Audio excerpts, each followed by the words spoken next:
Welcome to my channel. I am Neel Kamal and today we are going to learn class 6th geography chapter number 8. The name of the chapter is India, Climate, Vegetation and Wildlife. तो ये जो chapter है हमारा जिसका नाम India climate vegetation and wild life है, इसके ऊपर मैंने ऑलरेडी एक वीडियो बना लिया हुआ है और पोस्ट भी कर दिया है जो कि रिलेटेड है इंडिया के क्लाइमेट से, ठीक है। और आज इस वीडियो में हम लोग इंडिया के वेजिटेशन के बारे में पढ़ेंगे कि वेजिटेशन कैसी है इंडिया में। तो सबसे पहले तो जान लीजिए कि जो हमारा नेक्स्ट सब टॉपिक है उसका नाम है नेचुरल वेजिटेशन। नाम से ही आपको पता चल रहा है नेचुरल वेजिटेशन, जिसका अर्थ है जिसमें किसी भी तरह का ह्यूमन इंटरफेरेंस या हेल्प ना हो, जो वेजिटेशन खुद ब खुद हुआ हो। तो नेचुरल वेजिटेशन कहते किसको हैं? तो नेचुरल वेजिटेशन आपको अपने आसपास दिख जाएगा, सराउंडिंग्स में। यदि आप खेलने निकलिए, यदि आप बाहर घूमने निकलिए तो आपको बहुत सारे इस तरह के पेड़ पौधे दिख जाएंगे। कुछ बिल्कुल छोटे से झाड़ियों के रूप में होंगे, कुछ थोड़े से बड़े होंगे, कुछ उससे भी बड़े होंगे और फिर पेड़ के साइज के भी मिल जाएंगे। और इसमें किसी भी तरह का ह्यूमन इंटरफेरेंस नहीं होता है। और आप कल्पना कीजिए कि यदि आप शाम को खेलने जाते हैं पार्क में तो आप कैसा महसूस करते हैं जब अपने आसपास घास है, पेड़ है और भी बहुत तरह की ग्रीनरीज जो आपको दिखाई पड़ती है, उसमें बैठना, उसमें खेलना आपको कितना सुकून देता है। तो ये जो सराउंडिंग्स में जितने तरह के पेड़ पौधे हमें दिखते हैं उसे ही हम नेचुरल वेजिटेशन कहते हैं, क्योंकि ये लोगों ने अपने प्रयास से नहीं लगाए हैं बल्कि वो खुद ब खुद हो गए हैं। हालांकि अब बड़ी बड़ी सोसाइटीज में पार्क वगैरह है जिसे मेंटेन किया जाता है और वो नेचुरल नहीं है, क्योंकि उसमें प्लान करके लगाया जाता है पेड़ पौधा, कहाँ पे कौन सा पेड़ लगेगा, कहाँ पे घास लगेगा, कहाँ पे किस तरीके का पौधा लगाया जाएगा। तो जो प्लान करके लगाते हैं उसे हम नेचुरल वेजिटेशन के कैटेगरी में नहीं रख सकते हैं। नेचुरल वेजिटेशन वो है जो खुद ब खुद प्रकृति के द्वारा खुद ब खुद पैदा हुआ है। वैसे ही जंगलों, वैसे ही पेड़ पौधों को हम नेचुरल वेजिटेशन कहते हैं। तो नेचुरल वेजिटेशन जो है इसकी मुख्यतः 3 खासियत है। एक तो मैंने आपको बताया कि ठीक है, इसमें ह्यूमन इंटरफेरेंस नहीं होता है। दूसरी बात है कि ये क्लाइमेटिक कंडीशन पर डिपेंड करता है। और तीसरी बात है कि ये अमाउंट ऑफ रेनफॉल पे भी डिपेंड करता है। तो जैसा कि कल की क्लास में मैंने आपको बताया था कि जैसे जैसे आप 0 डिग्री से अबव जाएंगे यानी कि हायर लैटिट्यूड पे जाएंगे तो ये चीजें आपको बदलती हुई दिखेंगी, यानी कि आपको क्लाइमेट भी बदलता हुआ दिखेगा, वेजिटेशन भी बदलता हुआ दिखेगा और फिर वाइल्ड लाइफ भी बदलती हुई दिखेगी। तो यहाँ पे चूंकि हम लोग वेजिटेशन की बात कर रहे हैं तो जाहिर सी बात है कि भारत में यदि आप देखें तो बहुत सारा एरिया है। आप देखेंगे कि असम का चेरापूंजी है जहाँ बहुत ज़्यादा बारिश होती है, फिर राजस्थान है जहाँ बहुत कम बारिश होती है। तो जहाँ का क्लाइमेट जैसा है उसके अकॉर्डिंग वहाँ पे पेड़ पौधे और वेजिटेशन होते हैं। तो क्लाइमेटिक कंडीशन के ऊपर डिपेंड करके और अमाउंट ऑफ रेनफॉल के ऊपर डिपेंड करके भारत का जो वेजिटेशन है उसे हम 5 भागों में बांट सकते हैं। चलिए देखते हैं वो कौन कौन सा है। तो इंडिया का जो नेचुरल वेजिटेशन है उसको 5 भागों में बांट सकते हैं। पहला है ट्रॉपिकल एवरग्रीन फॉरेस्ट। कुछ तो आपको नाम से ही समझ में आ जाएगा कि इसका क्या अर्थ है। दूसरा है ट्रॉपिकल डिसिडुअस फॉरेस्ट, ये दोनों ही ट्रॉपिकल रीजन में पड़ता है। तीसरा है थॉर्नी बुशेस।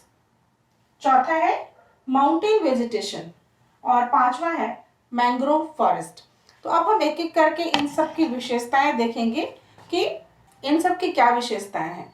तो सबसे पहले हम चलते हैं ट्रॉपिकल एवरग्रीन फॉरेस्ट की तरफ। जैसा कि नाम से ही आपको पता चलता है एवरग्रीन, जो हमेशा हरा भरा हो, सदाबहार हो। तो ट्रॉपिकल एवरग्रीन फॉरेस्ट जो है जहाँ पे बहुत ज्यादा रेनफॉल होता है ऐसे जगहों पे होता है। यहाँ पे जो वृक्ष होते हैं वो बहुत ज्यादा घने होते हैं। ये इतने ज्यादा डेंस होते हैं, इतने ज्यादा डेंस होते हैं, ये इतने ज्यादा घने होते हैं कि यहाँ पे सनरेज नीचे तक नहीं पहुंच पाता। तो यहाँ पे बहुत अलग अलग तरह के वैरायटी के पौधे उगते हैं जिन्हें की सनलाइट की जरूरत नहीं होती है। इसके अलावा ये वो एरिया होता है जहाँ पे जो अलग अलग तरीके के पेड़ होते हैं वो अलग अलग समय में अपने पत्तों को गिराते हैं।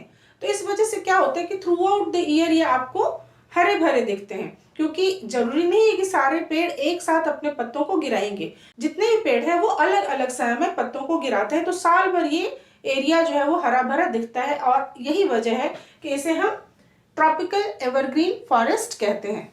तो जो ट्रॉपिकल एवरग्रीन फॉरेस्ट हैं उनमें कौन कौन से पेड़ आते हैं चलिए देखते हैं।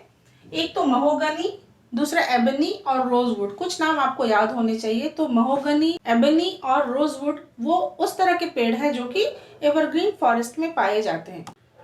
इसके अलावा आप देखेंगे कि अंडमान एंड निकोबार आइलैंड जो है वो एरिया एवरग्रीन फॉरेस्ट के लिए अच्छा माना जाता है। इसके अलावा आप नॉर्थ ईस्ट के रीजन में चले जाएंगे तो नॉर्थ ईस्टर्न स्टेट्स में भी एवरग्रीन फॉरेस्ट पाए जाते हैं। साथ ही साथ आप वेस्टर्न घाट का जो वेस्टर्न स्लोप है, वेस्टर्न घाट का जो वेस्टर्न स्लोप है वहां पे भी एवरग्रीन फॉरेस्ट पाए जाते हैं। अब हम बढ़ते हैं अपने नेक्स्ट टाइप ऑफ फॉरेस्ट की तरफ। जो नेक्स्ट टाइप ऑफ फॉरेस्ट है वो है ट्रॉपिकल डिसीडुअस फॉरेस्ट। तो ट्रॉपिकल डिसीडुअस फॉरेस्ट में कुछ खास तरह के पेड़ होते हैं जिनका नाम है साल, टीक, पीपल, नीम, शीशम। इसमें से कुछ वृक्ष तो आप लोगों ने देखे भी होंगे। पीपल, नीम और शीशम तो बहुत ही कॉमन है जो आप लोगों ने अपने आसपास भी देखा होगा। साल और टीक की जो लकड़ियां होती है वो बहुत मजबूत होती है और उनसे फर्नीचर वगैरह भी बनाया जाता है। तो ट्रॉपिकल डिसीडुअस फॉरेस्ट का जो एरिया है, यानी वो एरिया जहाँ पे ट्रॉपिकल डिसीडुअस फॉरेस्ट पाए जाते हैं, मेनली यूपी हो गया, एमपी हो गया, बिहार है, झारखंड है, छत्तीसगढ़ है और महाराष्ट्र का कुछ पार्ट्स है जहाँ पे ट्रॉपिकल डिसीडुअस फॉरेस्ट पाया जाता है। इसके बाद हम बढ़ते हैं अपने तीसरे टाइप के फॉरेस्ट की तरफ जो है थॉर्नी बुशेस। नाम से ही आपको पता लग रहा है कि ये मुख्यतः झाड़ियां होती है। और झाड़ियां कैसी जगहों पर होती है? जहाँ पे काफी पानी की मात्रा नहीं पहुंच पाती, वेजिटेशन बहुत अच्छा नहीं हो पाता, वैसे जगहों पे झाड़ियां होती है। तो आप देखेंगे कि राजस्थान का जो एरिया है, राजस्थान, हरियाणा और eastern slope of western Ghat, eastern slope of western Ghat का जो जगह है, इन जगहों पे बहुत ज़्यादा बारिश नहीं होती और उस वजह से क्या होता है, यहाँ पे जो वेजिटेशन होता है वो थॉर्नी बुशेस होता है। और इसमें मुख्यतः किस तरह के पेड़ पाए जाते हैं जिनको बहुत ज़्यादा पानी की आवश्यकता नहीं होती है, जैसे खैर हो गया, बबूल हो गया, कैक्टस हो गया, कीकड़ हो गया। तो आप ध्यान देंगे कि इस तरह के जो पेड़ होते हैं, ये सारे पेड़ जो होते हैं वो कांटे वाले होते हैं, है ना। चाहे बबूल को देख लीजिए या फिर कैक्टस को देख लीजिए, ये यहाँ के अधिकतर पेड़ जो होते हैं वो कांटे वाले होते हैं। फोर्थ है mountain vegetation. Mountain vegetation again आपको नाम से ही पता चल रहा है कि माउंटेन वेजिटेशन, पहाड़ों की तरफ जिस तरह का वेजिटेशन होता है, जिस तरह का नेचुरल वेजिटेशन होता है। तो मैंने पिछली क्लास में भी आपको बताया था कि जैसे जैसे आप हायर लैटिट्यूड पे जाएंगे, यानी 0 डिग्री से ऊपर की तरफ जब जाएंगे तो क्या होगा, वहां पे जो पेड़ आपको मिलेंगे वो कॉनिकल शेप के मिलेंगे। और यही एक वजह, क्योंकि वहां पेड़ कॉनिकल शेप के होते हैं, यही वजह है कि इस तरह के जो वेजिटेशन है उसे कॉर्निफेरस फॉरेस्ट भी कहते हैं। जैसे मैंने आपको इसमें बताया था, ट्रॉपिकल डिसीडुअस फॉरेस्ट में बताया था कि इसका दूसरा नाम मॉनसून फॉरेस्ट भी है। ठीक उसी तरह माउंटेन वेजिटेशन का दूसरा नाम कॉर्निफेरस ट्रीज है। तो कॉर्निफेरस ट्रीज में जो मुख्यतः है वो है देवदार के पेड़, आपने सुने होंगे, देवदार के जो वृक्ष हैं वो पाए जाते हैं यहाँ पे। इसके अलावा पाइन के ट्री होते हैं और इसके अलावा चीर का भी पेड़ होता है, यानी चीर, पाइन और देवदार, इस तरह के पेड़ जो है वो माउंटेन वेजिटेशन के अंतर्गत आते हैं। इसके बाद जो अंतिम तरह का फॉरेस्ट है उसे हम मैंग्रोव फॉरेस्ट कहते हैं। मैंग्रोव फॉरेस्ट की एक खासियत होती है, मैंग्रोव फॉरेस्ट जो है वो सलाइन वाटर में बहुत ही अच्छा ग्रो करता है। सलाइन वाटर उसे कहते हैं, जैसे नमकीन पानी जो होता है, समुद्री पानी जिसे कहते हैं, उसे ही सलाइन वाटर कहते हैं। तो मैंग्रोव फॉरेस्ट जो है वो सलाइन वाटर में सरवाइव कर सकता है। इस तरह का फॉरेस्ट जो है वो वेस्ट बंगाल के सुंदरबन में पाया जाता है। सुंदरबन जो है, जैसा कि आपको पता है कि सबसे बड़ा डेल्टा भी है और सुंदरबन में एक खास किस्म की, एक खास प्रजाति के पेड़ पाए जाते हैं जिसे सुंदरी कहते हैं और उसी पेड़ के वजह से इस एरिया का नाम सुंदरबन पड़ा है। वेस्ट बंगाल के अलावा ये अंडमान और निकोबार आइलैंड में भी इस तरह का पेड़ पाया जाता है, इस तरह का वेजिटेशन पाया जाता है। तो हमने देखा कि जो इंडिया का वेजिटेशन है वो भी 5 भाग में बटा हुआ है। पहला है ट्रॉपिकल एवरग्रीन फॉरेस्ट, दूसरा ट्रॉपिकल डिसीडुअस फॉरेस्ट, तीसरा थॉर्नी बुशेस, चौथा है माउंटेन फॉरेस्ट और पांचवा है मैंग्रोव फॉरेस्ट। तो हमने इसमें अलग अलग तरह के वेजिटेशन ही नहीं देखे, नेचुरल वेजिटेशन ही नहीं देखे, बल्कि उसमें किस तरह के पेड़ पाए जाते हैं, कौन से इंपॉर्टेंट पेड़ हैं वो भी हमने देखे, साथ ही वो किस एरिया में पाए जाते हैं, यानी अलग अलग जगह पर अलग अलग तरह का नेचुरल वेजिटेशन पाया जाता है। और भारत में टोटल 5 तरह के नेचुरल वेजिटेशन पाए जाते हैं। अब हम बढ़ते हैं अपने नेक्स्ट टॉपिक की तरफ। तो ये तो हमने पढ़ लिया कि ये फॉरेस्ट है और फॉरेस्ट को 5 भागों में बांटा जा सकता है। अलग अलग तरह के फॉरेस्ट के अलग नाम हैं, अलग एरिया है, अलग किस्म के पेड़ वहाँ पाए जाते हैं। पर जब हम पेड़ की बात करते हैं, जब हम फॉरेस्ट की बात करते हैं, तो ये सवाल भी कहीं ना कहीं मन में उठता है कि आखिर फॉरेस्ट हमारे लिए जरूरी क्यों है। Why are forest necessary for us. तो लेट्स सी कि क्यों हमारे लिए इतना इम्पोर्टेंट है पेड़।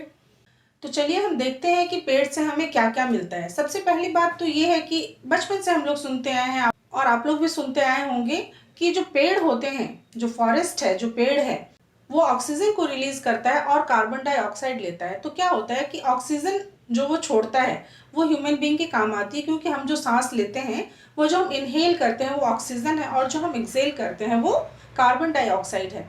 तो उस कार्बन डाइऑक्साइड को भी पेड़ जो है अवशोषित कर लेती है। उसकी वजह से क्या होता है कि वातावरण में एक शुद्धता होती है। अदरवाइज पता नहीं कितना पॉल्यूशन हो जाए यदि पेड़ ना हो तो। दूसरी बात यह है कि आप ध्यान देंगे कि पेड़ का जो जड़ होता है, ये यहाँ पे, ये जो पेड़ का जड़ होता है, ये मिट्टी को बांध के रखता है। मिट्टी को बांध के रखने से क्या होता है, मिट्टी लूज नहीं पड़ती है और सॉइल इरोजन नहीं होता है।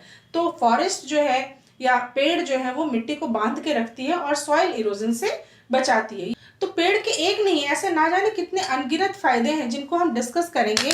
और कुछ तो हमने इस पे बनाए हुए हैं, आपकी बुक में दिया हुआ है, और बहुत सारी इसके अलावा चीजें हैं जो हमें पेड़ से मिलती है। और यदि हमारे पास पेड़ ना हो तो पता नहीं कितनी दिक्कत हो जाए हमें। तो चलिए देखते हैं। सबसे पहले तो देखते हैं कि जो जंगल है, जहाँ पेड़ होते हैं, वो नेचुरल हैबिटेट है वाइल्ड लाइफ का। जो हमारे यहाँ वन्य जीवन है, जो प्राणी है, जंगली जीव जो हैं, उनके लिए नेचुरल हैबिटेट है। इन जंगलों में ये जानवर रहते हैं। इसके अलावा आप देखेंगे कि सिर्फ एनिमल्स के लिए नहीं बल्कि ह्यूमन बीइंग के लिए भी ये शेल्टर का काम करते हैं। वो कैसे हम लोग बाद में डिस्कस करेंगे। इसके अलावा देखिए कि पेड़ से हमें हनी मिलता है। मधुमक्खियां जो है वो वहाँ पे अपना छाता बनाती है पेड़ों पे और वहां से हमें हनी प्राप्त होता है। इसी तरह से अलग अलग तरह के पेड़ से हमें अलग अलग किस्म के फ्रूट्स मिलते हैं। वैरायटी ऑफ पेड़ होते हैं, वैरायटी ऑफ ट्रीज हैं, जहां से हमें डिफरेंट काइंड्स ऑफ फ्रूट्स मिलते हैं। इसके अलावा इन पेड़ों से हमें गम मिलता है। इसके अलावा पेड़ से हमें टिम्बर मिलते हैं और इसके अलावा रबड़ मिलता है। फिर यदि हम देखें तो हमें मेडिसिन मिलती हैं पेड़ से। अलग अलग पेड़ से अलग अलग मेडिसिन प्राप्त होती हैं।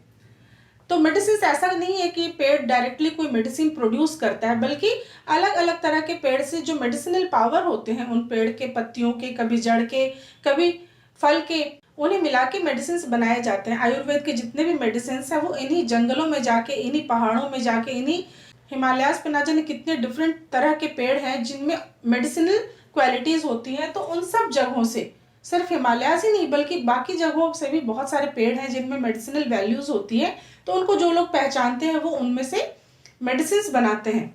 इसके अलावा ये फॉडर का भी काम करता है, जानवरों के चारे का काम करता है। इसके अलावा ये फ्यूल का भी काम करता है। अभी भी गांव घरों में बहुत सारे घर ऐसे हैं, बहुत सारे लोग ऐसे हैं जो जंगल से लकड़ियां काट कर लाते हैं और फिर खाना बनाते हैं, तो वो जलावन के भी काम आता है। इसके अलावा स्पोर्ट्स गुड्स में क्या आ गया, जैसे बच्चे क्रिकेट खेलते हैं, चाहे और भी कई तरह के खेल हैं जिनमें जो बैट होता है वो वुडन होता है, यानी कि वो लकड़ी से बना होता है और वो लकड़ी हमें इन ट्रीज से ही मिलती है।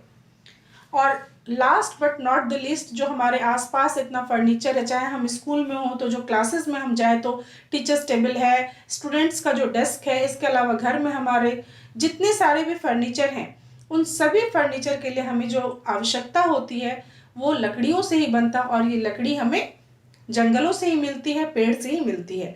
तो आप देखें कि कहीं ना कहीं पेड़ और मानव ये दोनों ही एक दूसरे पे आश्रित हैं। इन दोनों का ही अन्योन्याश्रय संबंध है।